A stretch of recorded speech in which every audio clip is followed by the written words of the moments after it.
Kamu pernah nolong orang, lalu diam-diam berharap ada yang lihat, atau donasi tapi tetap screenshot bukti transfernya? Kebanyakan orang akan menyebut itu munafik, tapi ilmu pengetahuan justru bilang sebaliknya.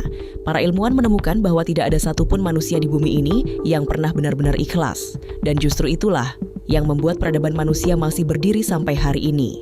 Sejak kecil kita diajarkan bahwa kebaikan yang asli harus tanpa pamrih, harus ikhlas, harus tidak mengharap apa-apa. Tapi coba jujur sebentar, saat kamu membantu teman pindahan, kamu merasa jadi orang yang berguna. Saat kamu berbagi makanan ke orang yang kelaparan, ada rasa hangat di dadamu. Nah, rasa hangat itu adalah hadiah untuk dirimu sendiri. Psikolog menyebutnya helper's high, yaitu lonjakan dopamin yang otak keluarkan setiap kali kamu melakukan sesuatu yang baik. Artinya secara biologis, kamu mendapat keuntungan dari setiap kebaikanmu. Jadi pertanyaannya bukan lagi apakah kamu ikhlas. Pertanyaan yang lebih jujur adalah memangnya ada yang namanya kebaikan tanpa keuntungan. Ini bukan soal moral, ini soal bagaimana otak manusia dirancang. 200.000 tahun yang lalu manusia hidup dalam kelompok kecil. Sendirian artinya mati, dimangsa predator, kelaparan, tidak punya perlindungan. Satu-satunya cara bertahan, disukai oleh kelompok. Dan cara paling efektif untuk disukai, berbuat baik kepada anggota kelompok lain. Maka otak manusia berevolusi untuk memberikan reward internal setiap kali kita melakukan sesuatu yang menguntungkan kelompok.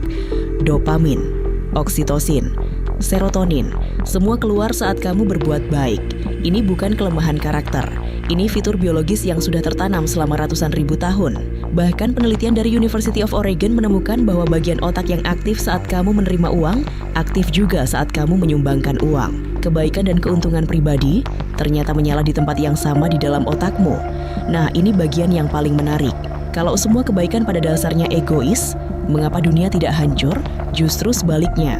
Peneliti sosial menemukan bahwa masyarakat yang anggotanya termotivasi oleh pengakuan sosial untuk berbuat baik justru menghasilkan lebih banyak kebaikan nyata dibanding masyarakat yang hanya mengandalkan moralitas murni. Kenapa? Karena ego yang diarahkan dengan benar bisa menjadi mesin kebaikan yang tidak pernah kehabisan bahan bakar. Orang yang berbuat baik karena ingin diakui, tetap berbuat baik terus dan konsisten. Orang yang berbuat baik karena murni ikhlas tanpa reward apapun, seringkali kelelahan dan berhenti. Jadi ironisnya, kebaikan yang egois justru lebih berkelanjutan dari kebaikan yang tulus. Lalu apa artinya ini buat kamu dalam kehidupan sehari-hari? 1. Berhenti menghakimi motivasimu sendiri. Kamu donasi sambil upload foto, tidak apa-apa. Dampaknya tetap nyata buat yang menerima. Jangan buang energi untuk merasa bersalah soal motivasimu. 2. Gunakan egomu sebagai bahan bakar, bukan rem. Kalau kamu berbuat baik karena ingin dilihat sebagai orang baik, jadikan itu konsisten. Bangun identitas itu. Lama-lama identitas membentuk kebiasaan, kebiasaan membentuk karakter. 3. Pilih lingkungan yang menghargai kebaikan. Karena otak kita termotivasi oleh pengakuan sosial, berada di lingkungan yang mengapresiasi kebaikan akan secara otomatis mendorongmu untuk terus berbuat baik.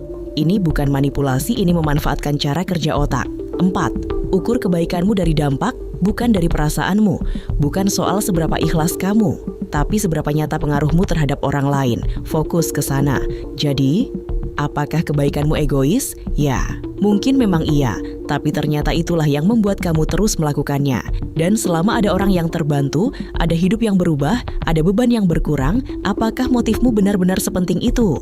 Mungkin pertanyaan yang lebih penting bukan kenapa kamu berbuat baik, tapi apakah kamu akan terus melakukannya? Kalau video ini bikin kamu mikir, tinggalkan satu kata di komentar.